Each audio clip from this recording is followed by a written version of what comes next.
Hey, ah, hey.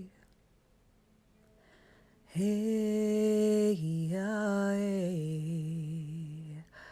Hey, ah, hey. Hey, ah, hey, ah, yeah,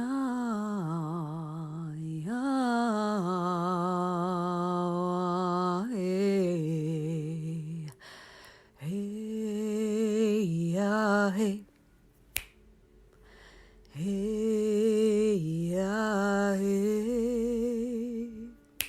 Hey, ah, hey.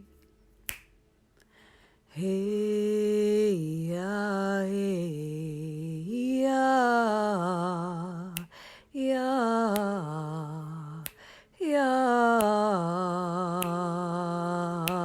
hey. Hello, you are listening to Joy Talk. Thank you so much for being here today with yourself and with all of us. I have such warm gratitude this morning as I drink my coffee and read and cuddle with the kitties and listen to their purrs.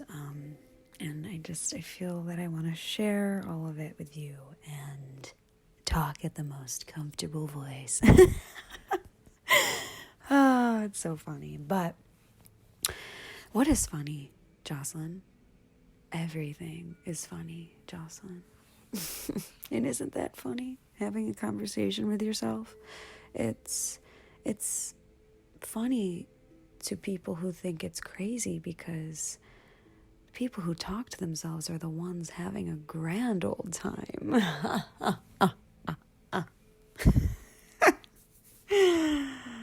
All right, we're just going to continue this. It is 11:20 a.m. on 9:20. And I don't really have a direction of where I want to go today, but you can just relax and listen and zone out if you want, or zone into my wildness. And I'll try to make it as least of a bumpy ride as possible for everyone. Is that even the right phrase? I'll try to make it as least. No, it's not. So there. Strap in for this roller coaster. I'm going to start off with a random ass scientist cooled a nanoparticle to the quantum limit article. Whoa, that rhymed. Scientists cooled a nanoparticle to the quantum limit article. Oh my goodness gracious. I also just want to mention that I am just as present as you are in this moment. I'm just letting the waves take me on this joy talk, and one day hopefully I'll have more structure, but right now I'm just here and I'm just talking and you're just listening, and I'm listening to myself too. That's the fun part. That's why I do these, because it's fun to just talk to myself basically, and be free doing it. We all have the right to say anything we want and to be whatever we want and to express however we want, and we could really do wonderful things for ourselves and the world around us by expressing ourselves authentically. And maybe people don't agree with the perspective that you have, but that doesn't mean that you are to change them in their perspective. We don't need to change anybody's perspective here. We're just living in our own truth and speaking out freely and coexisting amongst all of our differences. We need to have differences in the world, and if we could just listen to one another and nod our heads, and then, well, we don't even have to nod our heads, but listen to one another and then respond with ease, and then gracefully give our side of our perspective, then, where would the world be? But of course, there are going to be people who want to bring others down with them and who want to react angrily and negatively. And you know what? You can't listen to that. You cannot listen to that at all. You have to listen to your soul, which is love. Keep expressing yourself and never hold back because you think, oh, I'm going to get a reaction out of people and it won't be good. Once again, not everybody is going to agree with the way you live. Your goal is not to get them to agree. Our goal is to live freely and lovingly and openly and authentically and peacefully.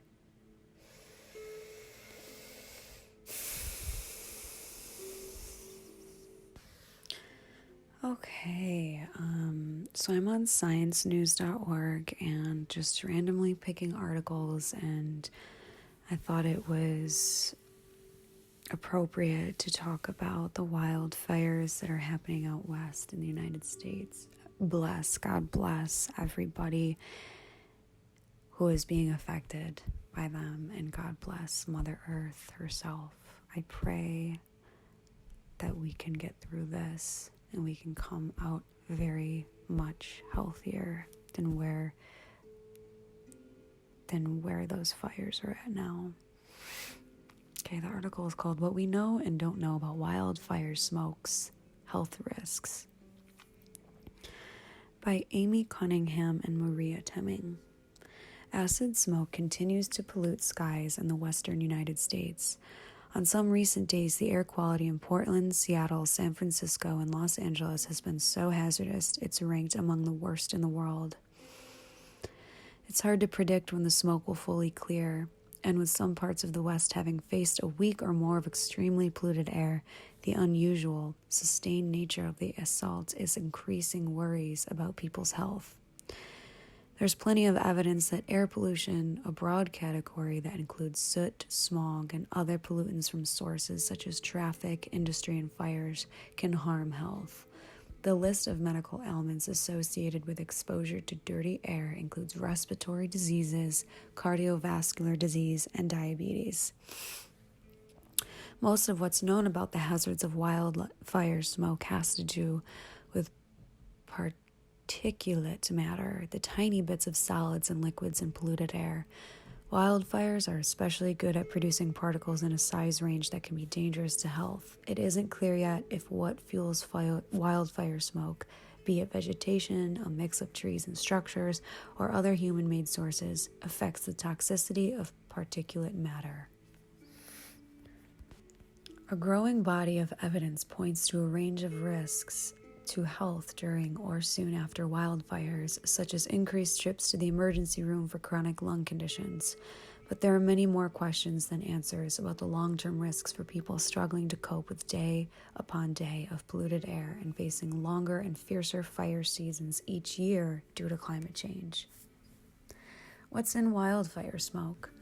Wildfire smoke is a complex mixture of gases and particles that is similar to cigarette smoke but without the nicotine, says physician John Balmes of the University of California, San Francisco, who studies the effects of air pollution on health.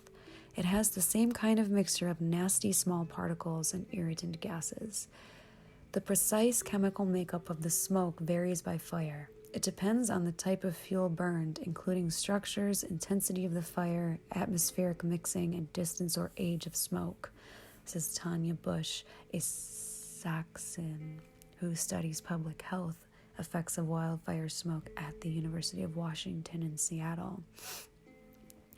Generally speaking, it's a mixture of carbon dioxide, carbon monoxide, nitrogen oxides, particle matter, fine to coarse, hydrocarbons, and other organic compounds, she says. Fine particulate matter, PM 2.5, is what we are primarily concerned about when we consider impacts on health.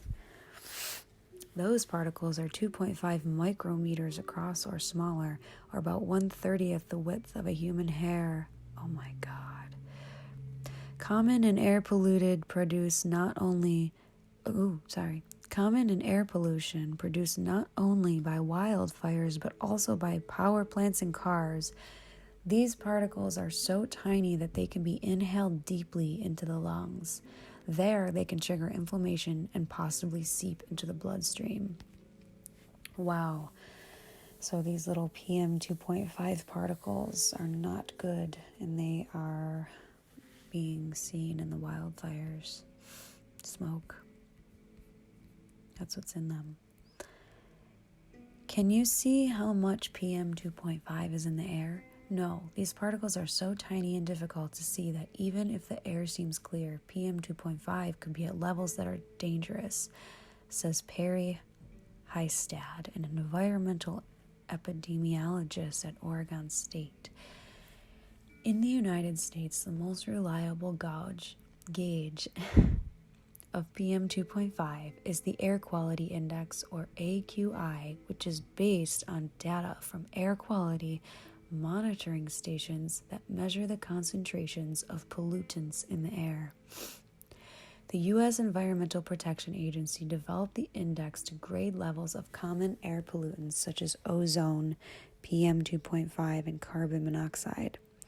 On a scale from 0 to 500, higher numbers indicate dirtier air. The EPA assigns AQI scores to different types of pollution based on studies of each contaminant's health effects.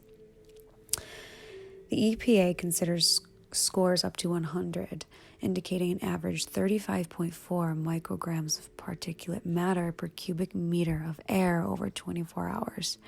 Generally safe. Scores from 101 to 200 may pose particular risk to people in sensitive groups, such as children and those with heart or lung diseases. Those people are advised to limit or avoid prolonged or vigorous outdoor activity. Above 200, everyone should cut down on physical activity outside. At scores 300 or above, with at least 250.4 micrograms of PM 2.5 per cubic meter of air, everyone should avoid going outside. Smoke blanketing the western United States has created hazardous and at times off-the-chart levels of pollution in many places. For instance, on the morning of September 17th, areas of Oregon near Portland showed PM 2.5 AQI levels up to around a hazardous 380. Holy moly. In regions of Central California, northeast of Fresno, AQI levels reached a staggering 780. Holy crap, you guys. I don't know if you're following along, but that is... my body is feeling lots of emotion from that data. Wow. Especially under conditions that we're experiencing here in the western United States, it would be wise to check the AQI on a daily basis, says Kent Pickerton, a biologist at University of California, Davis. Savage smoke. Satellite images reveal the shroud of smoke generated by wildfires raging in the west and wafting eastward across the United States. That's on the left. They're showing pictures. A color-coded image of the small particles and chemicals produced by the wildfires are on the right. Indicate that some areas are cloaked in heavier pollution, which is in red, than others. Wow. What happens when people breathe in wildfire smoke? Wildfires, through the combustion process, create lots and lots of particles in the size range of PM 2.5, says Colleen Reed, an environmental epidemiologist and health geographer at the University of Colorado, Boulder. Yes, I said geographer, and I meant geographer. A breath of these microscopic particles can send them all the way to the alveoli, the tiny sacs where the lungs and the blood swap oxygen and carbon dioxide. And I don't know if I'm saying that right, alveoli. Alveoli. Anyway, research in lab dishes has found that the particles can lead to inflammation and oxidative stress, in which reactive molecules that contain oxygen build up and can damage cells. The smallest pollution particles may make their way into the bloodstream, possibly causing harm to the cardiovascular system. The research linking PM 2.5 with health generally does not consider what types of materials are burning. So at this point, we are concerned about all PM 2.5 regardless of source, says Anthony Wexler. But the source is likely important. Historically, wildfires have burned mostly plant matter, but many of the recent devastating fires in the western U.S., such as the Camp Fire that destroyed the town of Paradise, California in 2018, have devoured human-made structures.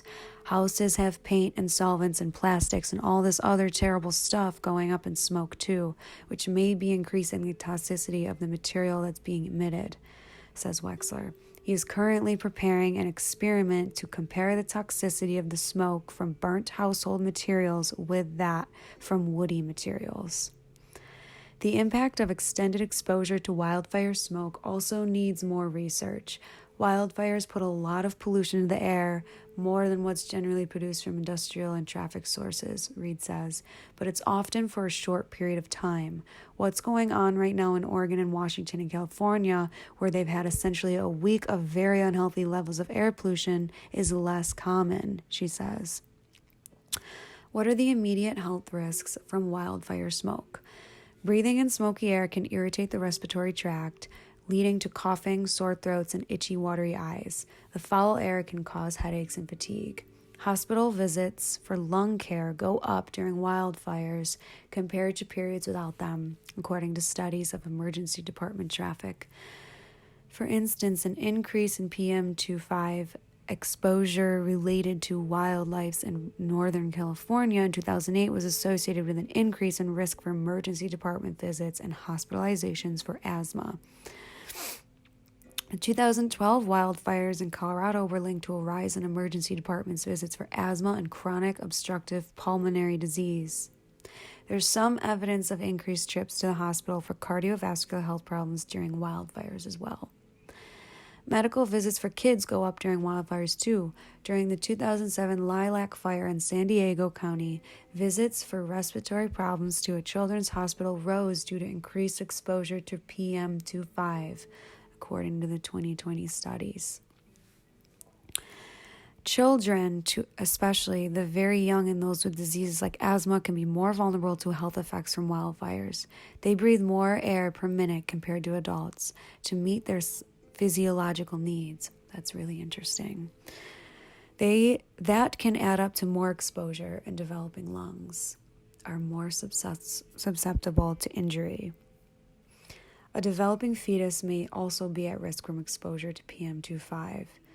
In a 2012 study in Environmental Health Perspectives, Reed reported a slight decrease in birth weight for infants from pregnancies that occurred during 2003 wildfires in Southern California. Mothers exposed to smoke from Colorado wildfires during the second trimester were more likely to give birth prematurely. Wow. Infants born early or smaller than usual can face developmental delays.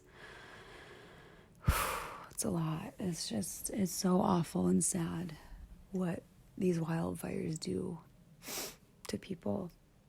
It's not good. It's not good to breathe this stuff in, guys. Let's send our love and prayers to everybody who's going through this. Please, Mother Earth, do what you have to do, but do it quick and make sure people are breathing in healthy air. Make sure their homes are stable and grounded and at peace and protected. Back to the article. What's known about long-term health risks from wildfire smoke? Not much, but a few studies provide some initial clues. One examined how wildfires that scorched large areas of Indonesia in 1997 impacted health 10 years later. This population-wide study found that males and the elderly were worse off in 2007 for health measures such as lung function. In the United States, the wildfire smoke that plagued the Seeley Lake community in Montana in 2017 has parallels to the prolonged hazardous exposures happening now in the West.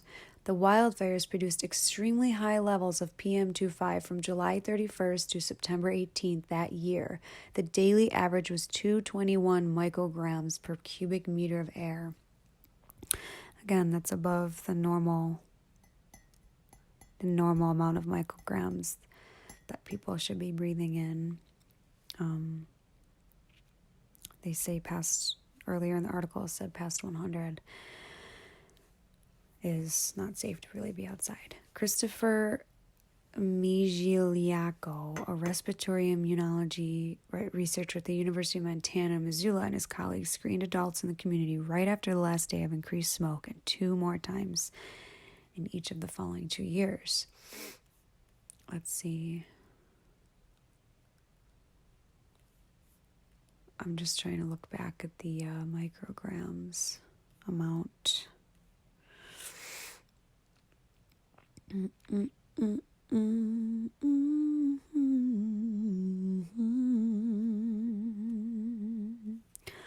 Where, oh, where are the microgram measurements? Where, oh, where? Okay, on a scale from 0 to 500 is how they're measured. Okay, so it's generally safe with scores up to 100, and then scores from 101 to 200 may pose particular risk to people in sensitive groups like children or those with heart or lung diseases, okay? And then past 200, it's like no for everyone. Don't go outside. Okay. Can a mask protect you from wildfire smoke? It depends on the type of mask, Cloth says, which are effective at preventing transmission of SARS-CoV-2, the virus that causes COVID-19.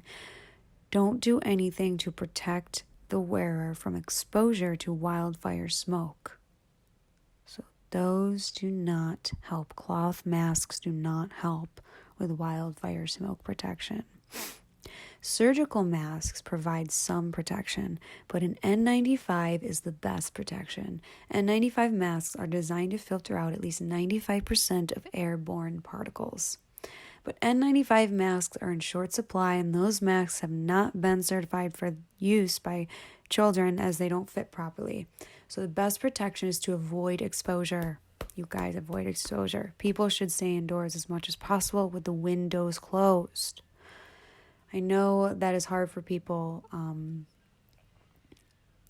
but Mama Earth is saying go inside, okay? Just go inside, be comfortable inside, make tea, make coffee, read books, meditate, relax, call your friends, just like we had to do in the start of COVID.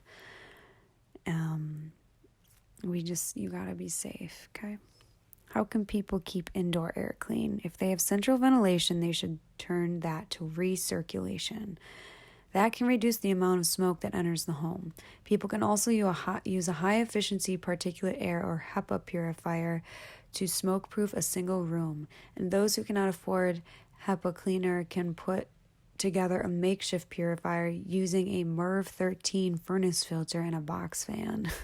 They're not as good as the proper devices, but they do provide some protection.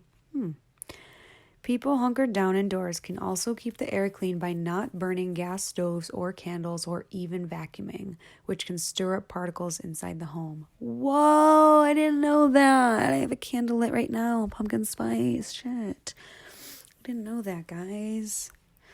I mean, I actually did know that candles aren't really that good to breathe in a lot of, so we'll blow that out soon.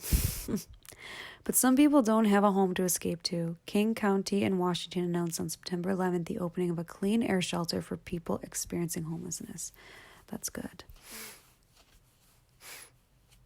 God bless all the people right now who are homeless, and always, not just right now, but always. Bless them. Give them shelter, God. Give them shelter. Give them home. Give them support. Give them protection.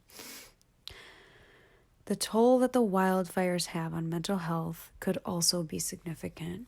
The past month in the Pacific Northwest has brought images reminiscent of a science fiction novel, hazy, deep orange skies that sometimes completely obscured the sun, turning day to night. Extreme wildfires with the potential for long periods of time in which the air is a danger can upend people's lives and add to stress levels. One of the few respites to the COVID-19 pandemic, going out for a breath of fresh air has been shut off from millions of people. And there are many that have no choice but to work or live outdoors, exposed to hazardous air. There could be a psychological impact of that, says Reed. That needs to be explored. Yeah, it does. Oh my God. That's the end of the article.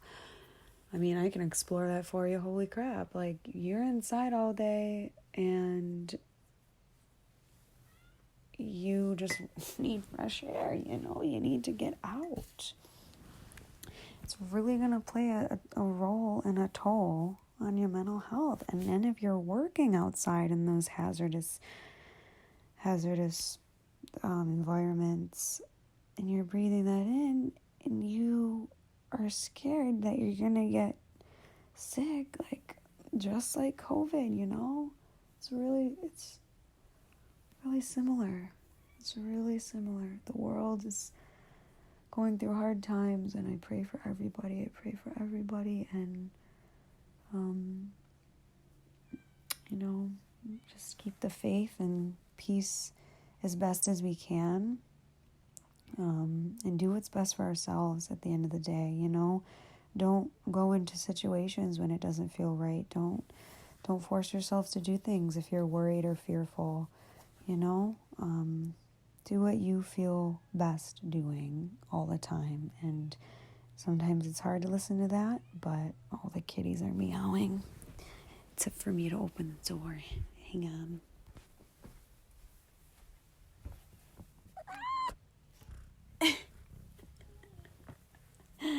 Georgie's here. He was meowing for me to open the door for him. What?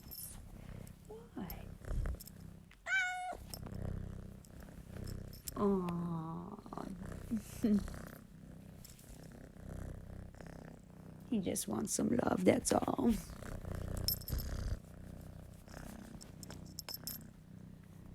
This is heaven.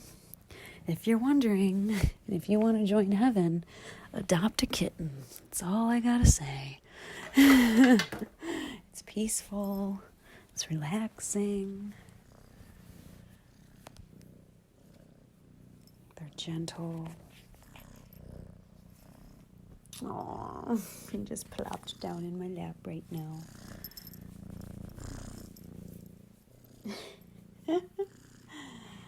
All right, you guys. Well, I am sending love and prayers. Have a beautiful day. Do something that you love. Give yourself a warm hug, a warm embrace. Know that you are doing everything that you can, and you are perfectly perfect in this moment. In this moment. Right, Georgie? Peace and love, y'all.